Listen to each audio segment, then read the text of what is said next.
किताब में खुशबू अख्तर। 2014 के बाद एक सिनेरियो बदला जरूर है, लेकिन उस बदले हुए सिनेरियो की जो तस्वीर सामने आती रही, उसके बारे में गाहे बगाहे बात तो होती रही है, लेकिन एक पूरी शक्ल के तौर में तस्वीर कभी भी बाहर नहीं आई। आज मेरे हाथ में आप एक किताब देख रहे हैं, हिंसा और सांप्रदायिकता। और हमारे समाज में हिंसा और सांप्रदायिकता का चोली और दामन का साथ है। उसी पर बात करने के लिए हमारे साथ मौजूद हैं डॉक्टर राम पुनियानी सर, जिनसे हम जानेंगे कि उन्होंने इस किताब को लिखा है जिसका अनुवाद अमरीश हरदेनिया ने किया है, जिस इस किताब के अंदर करीब 12 चैप्टर्स हैं, और उन चैप्टर्स में जिस भी तरीके से सांप्रदायिकता के बिहाफ पर लोगों को टारगेट किया जाता है, या ये कहूँ मुसलमानों को टारगेट किया जाता है, उसके बारे में पूरी तरह से लिखा गया है। तो सर, सबसे पहले तो आपका पल पल न्यूज में स्वागत है जी। बहुत शुक्रिया, धन्यवाद। ये जानना चाहती हूँ कि इस किताब में जो टोटल चैप्टर्स हैं वो 12-11 चैप्टर्स हैं, और इसके जी अंदर मुसलमानों को लेकर साफ तौर पर लिखा गया है, मोदी दौर के बारे में लिखा गया है, करने के लिए फंसाते हैं, और धर्मनिरपेक्षता और तमाम जो बारीकियां हैं जिन पर हर बार मुद्दा बना लिया जाता है, चाहे हिजाब का मुद्दा हो या किसी भी लव जिहाद का मुद्दा हो, इस तरह के तमाम मुद्दों पर बात होती रही, और ये किताब उन सब चीज का जवाब है। मैं जी, आपसे शुक्रिया। जानना चाहूंगी सर कि मिथ्या और यथार्थ के लिए आपने कब सोचा कि इस तरह की कोई किताब आनी चाहिए जिसके बारे में लोगों को पढ़ना चाहिए, उन्हें पता होना चाहिए, वरना माहौल तो जो है वो आपके सामने है ही। जी, इसकी तो एक बहुत लंबी कहानी है। खास तौर से जब बाबरी मस्जिद को शहीद किया गया, जी तो उस समय आपको याद होगा एक नारा निकला था, बाबर की औलाद जी जाओ पाकिस्तान या कब्रिस्तान। जी तो वहीं से मुझे लगा कि ये बाबर का आज क्यों लाया जा रहा है, और बाबर को एक विदेशी मंदिर तोड़ने वाला, यहाँ से एक यात्रा चालू हुई। तो मैं इस पे लगातार काम करता रहा, और मेरी समझ ये है कि जो हिंसा करवाई जाती है, ये भी देखिए, हिंसा होती नहीं है, जो हिंसा करवाई जाती है वो इसलिए करवाई जा सकती है कि समाज में मुसलमानों और क्रिश्चियंस के खिलाफ नफरत पैदा की गई है, और ये नफरत पैदा करने के लिए कुछ जो मिथ्या गढ़े जाते हैं, बनाए जाते हैं, उसके आधार पे नफरत होती है, और नफरत होती है तो हिंसा करवाई जा सकती है। आपकी बात में मैं एक जोड़ना चाहता हूँ, ये केवल मुसलमानों के बारे में ही नहीं है। जी इसमें अगर आप ख्याल करेंगी तो इसमें ईसाई क्रिश्चियन मिशनरीज का भी है, क्योंकि जी उनके खिलाफ भी हिंसा बड़े पैमाने पे एक अलग लेवल पे करवाई गई है। तो जी जी जो भी भारत के अल्पसंख्यक हैं, मुसलमान और क्रिश्चियंस, उनके खिलाफ जो हिंसा करवाई जाती है, उसके पीछे जो मिथक बनाए जाते हैं, जिन मिथकों के कारण नफरत फैलाई जाती है, तो ये हिंसा के बारे में मैं व्यथित था, परेशान था। तो वहां से मैंने जो सोचना चालू किया, तो जो भी बड़े इसमें समाजशास्त्री हैं, इतिहासकार हैं, उन्होंने जो बातों पे रिसर्च किया है, उनका अध्ययन करके मैंने इसको लिखने का सोचा। सर, इसमें आपने जो अपने पहले चैप्टर में ही लिखा है, उसमें जो मेन बातों को आपने उभारा है, उसके अंदर सीधा ये कहा है कि जो मुसलमानों के बीच में जो टकराव होता है, उसकी शुरुआत जो हिंसा की होती है वो मुसलमान करते हैं। उसी के बाद आपने गुजरात पर जो कत्लेआम हुआ है उसके बारे में लिखा है, आपने गोधरा हिंसा के बारे में लिखा है, और जो ईसाई विरोधी हिंसा जो मशीनरी के तौर पर यूज की जाती है, आपने उसके बारे में भी तफसील से पहले ही चैप्टर में आपने सारी चीजों को क्लियर कर दिया है। लेकिन मैं आपसे जानना चाहूंगी सर, जब आप इन चीजों को देख रहे थे, क्योंकि आपने एक लंबा दौर देखा है, सारी चीजें देखी हैं, तो ये लगातार बात सामने आती है। आज के टाइम पे तो 4 साल का बच्चा भी कहता है मुल्ले टाइट रहने चाहिए, लेकिन ये गोधरा वाले टाइम में जब ये बात सामने आती है कि हिंसा की अगर शुरुआत हुई है तो वो मुसलमानों ने की है, इस चीज की सच्चाई मैं चाहूंगी कि आप ऑडियंस को बताएं। देखिए, ये पहले तो हमारे बम्बई के दंगे हुए 92 93, वहां से मैंने सोचने की शुरुआत की। और खास तौर से जब गोधरा और उसके बाद गुजरात हुआ, तो ये मेरे लिए बहुत क्लियर हो गया कि मामला ये अब, क्योंकि जो ट्रेन में थे, साबरमती के S6 कोच में जो थे, वो हिंदू थे, लौटते हुए कार सेवक थे। पर उस बात का उस समय ये कोई सबूत नहीं था कि ये काम मुसलमानों ने किया है। पर क्योंकि मुस्लिम विरोध फैलाया गया था, तो वहाँ के मुख्यमंत्री तुरंत वहाँ गए, और उन्होंने आधे घंटे के अंदर डिटेक्ट कर लिया कि ये ट्रेन मुसलमानों ने जलाई है, इसके पीछे आतंकवादी हैं, इसके पीछे आईएसआई है। तो उस समय तो कोई जांच हुई नहीं थी। जांच के बगैर मुख्यमंत्री जी जो नरेंद्र मोदी थे, उन्होंने जब इस बार का बयान दिया तो ये बात साफ हो गई कि इसके पीछे कोई जांच नहीं है, कोई सच्चाई नहीं है। ये एक राजनीतिक मकसद से इस बात को कहा जा रहा है ताकि हिंदुओं में इसके खिलाफ नफरत पैदा हो और दंगे करवाए जा सकें। ये बात वहीं से गोधरा की बात है। और बाद में गोधरा के जो इन्वेस्टिगेशन हुआ, बनर्जी कमीशन की रिपोर्ट और थी कि एक एक्सीडेंट था, और बाकी लोगों ने जिसमें जो सोचा है उसमें भी बहुत शंका के पहलू निकले हैं कि गुजरात की फॉरेंसिक लैब ने बताया कि आप अगर एक्सपेरिमेंट करें तो बाहर से खिड़की से आप पेट्रोल या केरोसिन अंदर नहीं डाल सकते। तो मुसलमान तो बाहर थे, तो फिर अंदर अंदर कैसे आग लगी, उसके बारे में शंका के बहुत सारे इन्वेस्टिगेशंस हुए हैं। पर ये चीज़ें ज़्यादा उतनी लोकप्रिय नहीं हुई हैं जैसे कि अभी आपकी कश्मीर फाइल्स लोकप्रिय हो रही है। और ये जो चीज़ है, ये फाइल दबी हुई फाइल है जिसके बारे में सच्चाई सामने आएगी कि नहीं, मुझे शंका है। आपको शंका है सर? आपने जो इस किताब में हर एक बिंदु को उभार के लिखा है वो कहीं ना कहीं चुभता है, क्योंकि वो एजेंडे को, आरएसएस भारतीय जनता पार्टी के एजेंडे को फेल करता है। तो आपको क्या लगता है कि जब जब आप बात करते हैं कि अल्पसंख्यकों के संबंध में, जब आप गलतफहमियों की बात करते हैं या मुस्लिम राजा जो हिंदुओं का अपमान करते थे, इसी तरह की बातें हम व्हाट्सएप यूनिवर्सिटी में पढ़ते हुए हैं, लोग अक्सर दिखाई देते हैं कि तुम्हें ये पढ़ना चाहिए कि वो लोग किस तरह से सलूक करते थे। तो मैं आपसे जानना चाहूंगी कि जब आप मुस्लिम राजाओं के बारे में बात करते हुए हिंदुओं को अपमानित करने के लिए पूरा एक चैप्टर लिखते हैं, तो आपको उस वक्त क्या मिलता है सर? देखिए, मुझे इसमें जो मैंने पढ़ा था, एक तो पहले राजाशाही जी जी राजाशाही में जो प्रशासन था वो धर्म के नाम पे नहीं था। जी मैंने महात्मा गांधी की किताब हिंदू स्वराज में भी यही पढ़ा कि हिंदू राजा भी थे, मुसलमान राजा भी थे। मुसलमान राजाओं की प्रजा में हिंदू भी रहते थे, हिंदू राजाओं की प्रजा में मुसलमान रहते थे। ये वहाँ से मैंने शुरुआत की। फिर जो इतिहासकार हैं, जो एस्टेब्लिश हिस्टोरियंस हैं, उनकी किताबों में मैंने पढ़ा। और एक सरल बात तो हम जानते हैं पर कभी सोचते नहीं है कि अब अकबर के दरबार के नौरत्नों को आप देखिए तो उसमें बीरबल भी थे, टोडरमल भी थे।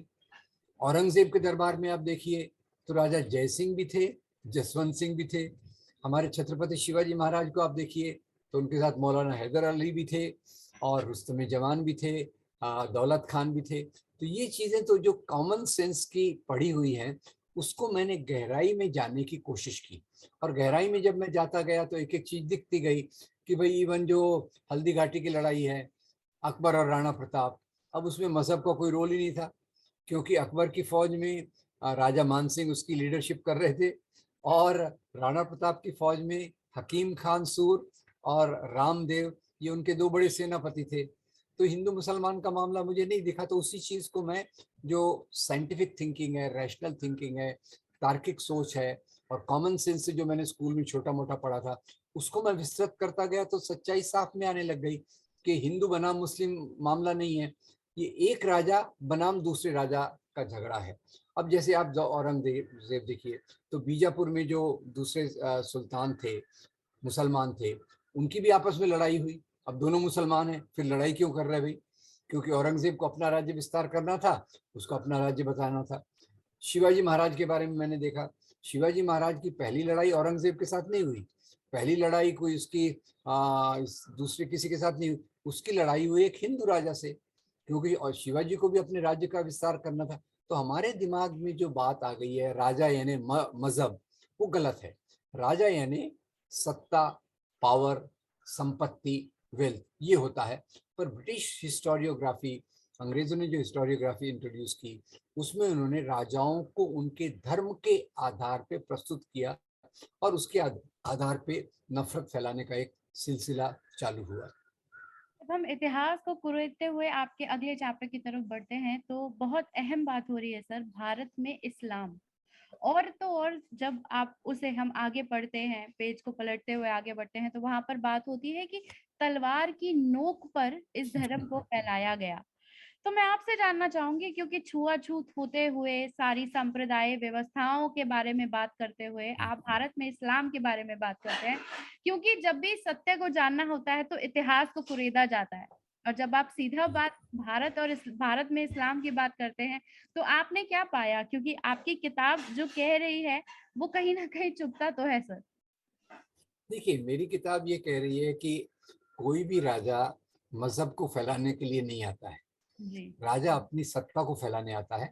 उसमें एक एक्सेप्शन हुए, सम्राट अशोक ने अपने धर्म को फैलाया, पर वो भी कोई तलवार के आधार पे नहीं फैलाया। और भारत में जो इस्लाम आया वो सबसे पहले तो केरल के मलाबार तट पर था, जहाँ कोई मुसलमान राजा नहीं था। वहाँ तो अरब देशों से व्यापारी आते थे, उनका स्थानीय लोगों से मेल जोल हुआ और वहाँ से इस्लाम के फैलने की शुरुआत हुई। और जो नॉर्थ वेस्ट, उत्तर पश्चिम से जो राजा 11वीं शताब्दी के बाद, वो तो बाद में आए। तो यहाँ फिर मैं उसको कट शॉर्ट करके इतना बताता हूँ कि स्वामी विवेकानंद जी, जो हिंदुओं के एक महान आदर्श रहे हैं, उन्होंने अपनी संकलित रचनाओं में इस बात को साफ कर दिया कि लोगों ने जाति व्यवस्था, वर्ण व्यवस्था के अत्याचार से बचने के लिए इस्लाम को कबूल किया, क्योंकि इस्लाम समता में मानता है। अब सामाजिक उसमें भी कास्ट सिस्टम का प्रभाव पड़ गया, पर थियोरेटिकली तो इस्लाम समता में मानता है। उसमें कुरान में कोई जात पात की कोई बात नहीं है। तो ये स्वामी जी इसी बात पे इशारा करते हैं। और तीसरी बात तो ये है कि अगर आप कुरान को भी देखें तो कुरान में आपको मिलेगा एक, जो अरेबिक मुझे आती नहीं है, मेरे लिए मेरा दीन, आपके लिए आपका दीन। यानी मजहब के मामले में जबरदस्ती नहीं होना चाहिए। अब हुआ क्या, लोगों ने क्या किया कि जब दो राजा लड़ते थे, हिंदू वर्सेस मुस्लिम, उसमें बाई चांस मुस्लिम राजा जीत गया, तो हारने वाले हिंदू राजा को वो कंडीशन रखता था कि तुम मेरा मजहब स्वीकार कर लो तो मैं तुमको माफ कर दूंगा। ये मामला सियासी था। इस प्रकार से कोई ज्यादा धर्मांतरण हुए नहीं। राजा लोग कितने थे? राजा लोग पॉपुलेशन में 0.001% होंगे। सभी लोग राजा होते तो समस्या क्या थी, सभी मजे में रहते। पर ज्यादातर तो गरीब किसान थे, दस्तकार थे। तो ये राजाओं में, जमींदारों में कुछ मामला हुआ होगा कि जिन्होंने सत्ता के कारण धन परिवर्तन किया। पर आम लोगों की जो बात है वो तो सूफी संत के प्रभाव से बने, क्योंकि सूफी संत की दरगाहों में आप देखिए तो हिंदू भी जाता है, मुसलमान भी जाता है, और उसमें कोई भेदभाव वो संत लोग नहीं करते थे। हमारे भक्ति संतों को देखिए तो उनमें कोई भेदभाव नहीं था।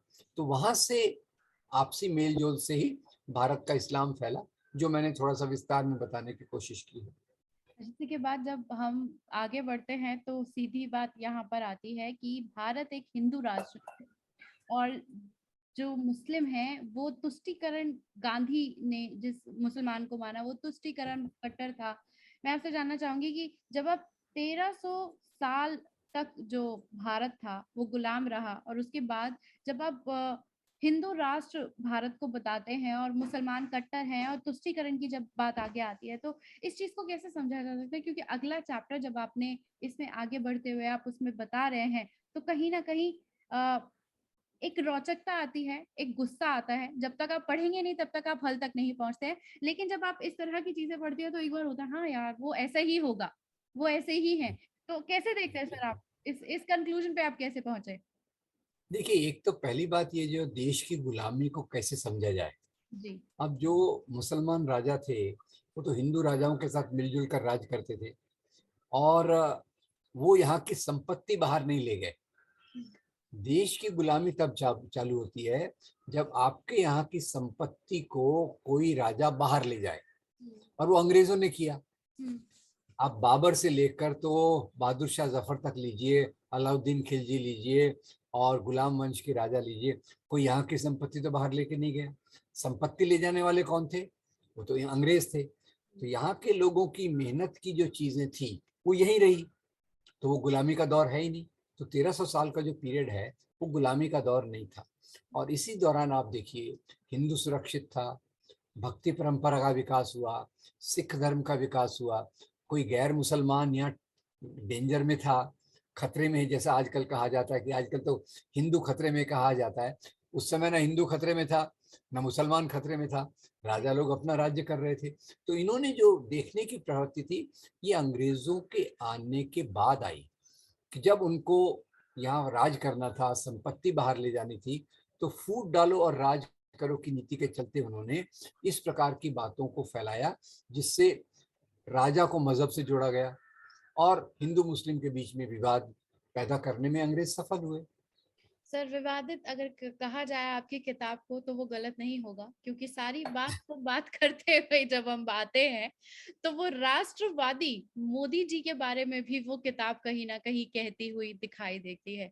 तो मैं ज्यादा सवाल नहीं करूंगी, लेकिन जब मोदी जी के राष्ट्रवाद की बात आ जाती है तो फिर सबको साइलेंट हो जाना पड़ता है, क्योंकि उन्होंने पूरी एक फौज खड़ी कर रखी है।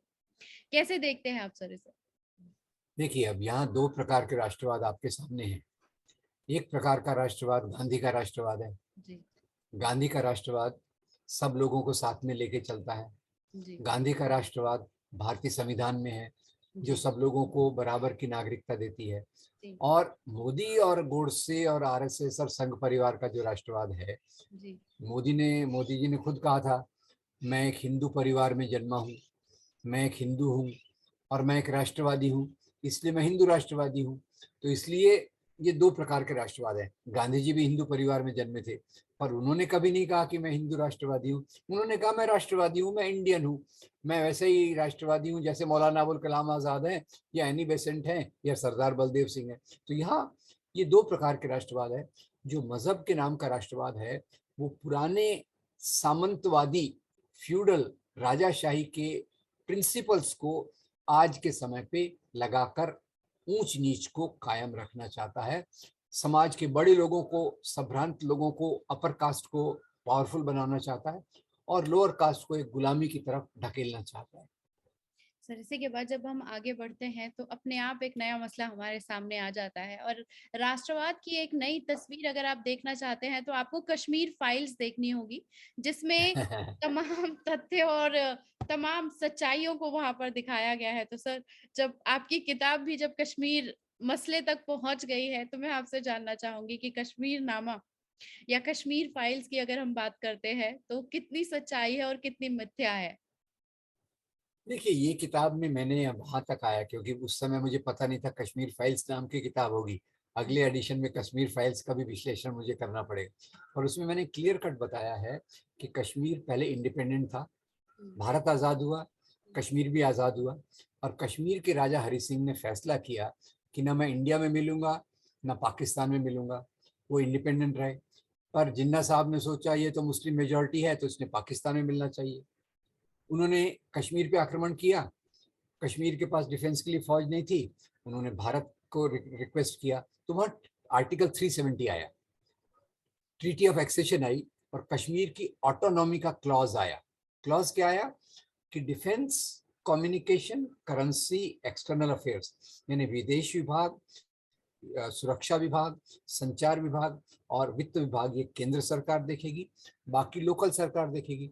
अब ये होने के बाद इंडिया ने फौज भेजी, पाकिस्तान की फौज को रोका, तो 2/3 कश्मीर भारत के साथ आ गया। अब वहाँ क्या हुआ बाद में, जो ट्रीटी ऑफ एक्सेशन थी, यहाँ के सांप्रदायिक तत्वों ने उसका विरोध किया, बोले कश्मीर को जबरदस्ती उसके पावर कम कर दो, उसको निकाल दो। और वही हमने देखा, आर्टिकल 370 को उन्होंने अबॉलिश कर दिया। इसका विरोध शुरू से हुआ, श्यामा प्रसाद मुखर्जी ने यह बात शुरू से की। तो उसके बाद लोगों में एक अलगाववाद, एलिनेशन आया और इसका फायदा पाकिस्तान ने लिया। पाकिस्तान ने इसका फायदा लिया और लोगों को ट्रेन किया मिलिटेंसी में। और 1980 के बाद 1980 तक ये विरोध जो था ये कश्मीरियत के नाम पर था। 1980 के बाद उसमें कम्युनल एलिमेंट आ गया, एंटी इंडिया एलिमेंट आ गया। और ये बात लोग ने, ये कश्मीर फाइल्स ये फिल्म नहीं बताती कि सबसे पहले इन टेररिस्ट ने जब उन्होंने अपना रंग बदला और रूप बदला, तो ज़्यादा आक्रामक हो गए, तो सबसे पहले मर्डर जो उन्होंने किया वो नेशनल कॉन्फ्रेंस के मुस्लिम लीडर्स का किया। एक हलवाई नाम के नेशनल कॉन्फ्रेंस के थे, दूसरे बहुत सारे नेशनल कॉन्फ्रेंस के लीडर्स थे, बहुत सारे मुस्लिम लीडर्स थे जिनकी उन्होंने मर्डर किया। उसके बाद उन्होंने बंदूक उठाई पंडितों के खिलाफ और उसके कारण फिर वो पंडितों में एक असुरक्षा हुई।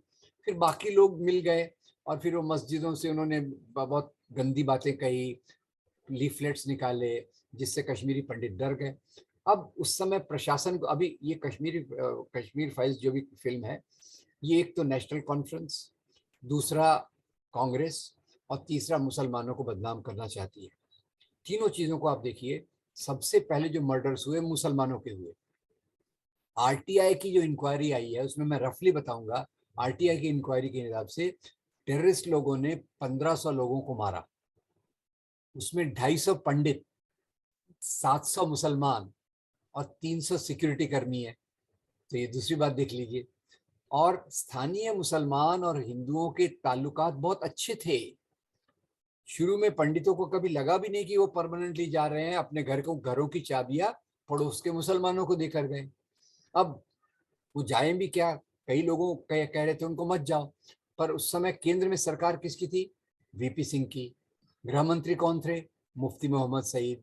और जो गवर्नर बाद में बनाए गए जगमोहन, वो तो भाजपा माइंडसेट के व्यक्ति थे, जो चाहते थे कि कश्मीरी पंडित यहाँ नहीं रहेंगे तो मैं फॉर्मली ज्यादा मजबूती से इनको डील करूंगा। इसलिए उन्होंने पूरे साधन मुहैया कराए पंडितों को। अब देखिए, समाज में अगर कोई व्यक्ति डरा हुआ है तो आप किसको प्रोटेक्शन, डरे हुए व्यक्ति को प्रोटेक्शन देना चाहिए कि उसको बोलना चाहिए कि तू यहाँ से भाग जा? प्रोटेक्शन देना चाहिए। बिल्कुल। अब इन्होंने, जगमोहन साहब ने उल्टा किया। उन्होंने कहा आप भाग जाओ यहाँ से, मैं आपको सब सुविधा देता हूँ और मैं ये टेररिस्ट लोगों को का सफाया कर दूंगा। और वो ज्यादातर सभी मुसलमानों को वो टेररिस्ट मानते थे। तो ये मुद्दा कश्मीर फाइल्स का जो है वो है आधा सच। और मैं आपको बताना चाहता हूँ खुशबू, आधा सच कभी भी झूठ से भी ज्यादा डेंजरस होता है। आधा सच क्या है कि कश्मीरी पंडित मारे गए। पूरा सच क्या है कि मुसलमान ज्यादा मारे गए। आधा सच क्या है कि कश्मीरी पंडितों को कश्मीर छोड़ना पड़ा। पूरा सच क्या है कि बहुत लाखों, करीब 1 लाख के करीब मुसलमानों को भी घाटी को छोड़ना पड़ा। मुसलमान जो मारे गए उनकी भी नंबर बहुत बड़ी थी। तो इसलिए ये कश्मीर फाइल्स एक बहुत खतरनाक इंस्ट्रूमेंट है सांप्रदायिकता को बढ़ाने के लिए, और उसका ये पूरा पूरा इस्तेमाल कर रहे हैं। उसको सरकार के कितने बड़े बड़े जो व्यापारी हैं, जो बीजेपी माइंडेड हैं, वो इस फिल्म को फ्री में स्पॉन्सर कर रहे हैं, पूरे शो चल रहे हैं। और फिल्म के बाद जो आज मुसलमानों के बीच में नफरत पूरी भरी गई है, उसके कारण मुसलमानों के विरोध नारे दिए जाते हैं। तो ये बहुत खराब सिचुएशन आई है। मैं उम्मीद करता था कि ऐसी जो हम सच्चाई अगर समाज तक ले गए तो ये नफरत की प्रक्रिया को हम रोक सकेंगे, पर आज लगता है कि वो बहुत मुश्किल काम हो गया है। पर फिर भी जो काम सही है उसको करना चाहिए, और इस प्रकार किताब के मैसेज को लोगों तक ले जाना चाहिए। भले ही हम 2 कदम पीछे रह गए हैं, पर काम तो वही करना चाहिए जो जरूरी है। बिल्कुल सर, हमेशा बात आती है कि सभी मुसलमान आतंकवादी नहीं होते, जी लेकिन पकड़ा गया आतंकवादी मुसलमान ही होता है। जी और आतंकवाद की मूल जड़ जो समस्या है वो इस्लाम है। घुमा फिरा के अगर हम बात करें तो क्या आतंकवाद की जड़ें इस्लाम में है? इसी प्रोपेगेंडा के साथ सारी बातें कही जाती हैं और मुसलमान हर बार कटघरे में खड़ा कर दिया जाता है। आपका आपकी किताब जब आगे बढ़ती है तो वो उसी आतंकवाद, मुसलमान और इस्लाम की बात करती है। मैं आपसे जानना चाहूंगी कि जब भी हम इन चीजों को देखते हैं या जानने की कोशिश करते हैं या इतिहास खंगालते हैं तो तस्वीर कुछ और आती है। लेकिन जी जब 2014 के बाद तस्वीर बदली तो व्हाट्सएप यूनिवर्सिटी में इन्हीं सब चीजों को इस तरह से लिख दिया गया कि मुसलमान, आतंकवाद और इस्लाम से घिन होने लगी। मैं नफरत की बात नहीं कर रही हूँ, मैं घिन करने जी की जी। बात कर रही हूँ। तो आप इसे किस तरह से देखते हैं? देखिए, मैंने इसमें बताने की कोशिश की है कि 9/11 2001 के पहले इस प्रकार की बात नहीं थी। जी। 9/11 2001 के पहले अमेरिका ने $8,000 मिलियन खर्चा करके अल कायदा, तालिबान को खड़ा किया। ये बात बहुत कम लोग जानते कि पाकिस्तान के मदरसों में मुसलमान नौजवानों का ब्रेन वॉश किया गया, एक इस्लाम का ऐसा स्वरूप बताया गया जो नहीं है। इस्लाम तो मानता है एक भी बेगुनाह व्यक्ति को मारना पूरी इंसानियत को मारने के समान है, ये मैं मानता हूँ। कुरान की सूरह 5 आयत 32 जो हमको बताती है। उसके उलट मुसलमान नौजवानों को ट्रेनिंग की दी गई कि आप अगर काफिरों को मारते हो तो वो जिहाद है, और जिहाद करने के बाद आप सीधा जन्नत में जाओगे। तो ये चीज़ जब की गई तो उसके बाद अमेरिकन मीडिया ने ये वर्ड पॉपुलर किया। इसको आप ख्याल कीजिएगा, ये शब्द कहाँ से आया? ये शब्द आया, अमेरिकन मीडिया ने पैदा किया, इस्लामिक टेररिज्म। इसके पहले ये शब्द नहीं था। और उसके बाद अमेरिकन मीडिया क्योंकि बहुत पावरफुल है, पूरी दुनिया में वो फैला। और अलकायदा को भी क्यों खड़ा किया गया?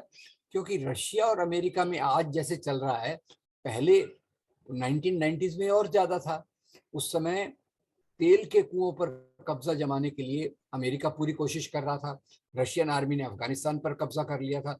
रशियन आर्मी के खिलाफ इन्होंने अलकायदा और इसके खिलाफ खड़ा किया, और उन्होंने इस्लाम को ऐसे प्रकार से पेश किया, काफिर शब्द का मतलब बदल दिया, जिहाद शब्द का मतलब बदल दिया। अब जो मैंने छोटा बहुत सीखा, जिहाद का मतलब तो होता है अपनी बुराइयों के खिलाफ लड़ना, उन्होंने उसका कुछ और मतलब लोगों को ब्रेन में वॉश कर दिया। हथियार दिए, 7,000 टन हथियार मुहैया कराए। अब ये बात लोग जानते नहीं है कि ये जो इस्लाम का रूप है, ये इस्लाम का रूप अमेरिका ने खड़ा किया है। इस्लाम का रूप तो हम देखते हैं सूफी संतों में और उन लोगों में जो मोहब्बत की बात करते हैं, जिस मोहब्बत से हिंदू मुसलमान यहाँ रहे, वो इस्लाम का रूप है। ये इस्लाम का रूप तो पॉलिटिकल रूप खड़ा किया गया है, और उसके पीछे मकसद है तेल के कुओं पर कब्जा करना। पर अब इसके बाद भी बारे में भी एक जो बड़ी सोच होती है, नदी बहती रहती है, उसके धारा के विरोध में जाने का काम है वो सच्चाई को लाना है। ये काम मुश्किल है। तो नदी ऐसी बह रही है और हम लोगों की कोशिश है कि हम सच्चाई की तरफ जाएं, भले ही वो नदी के प्रवाह के विरोध में है। इसलिए मैं मानता हूं कि आतंकवाद कोई धर्म के कारण नहीं है। आतंकवाद हमें जो इस्लाम के नाम पे आतंकवाद को खड़ा किया गया, वो अमेरिका ने किया, पाकिस्तान में उसमें मदद की, और उससे ये चीज़ें अमेरिकन मीडिया ने उसको फैलाकर एक बहुत खराब काम किया है, जिसका परिणाम हम कई सालों तक भुगतते रहेंगे। बिल्कुल।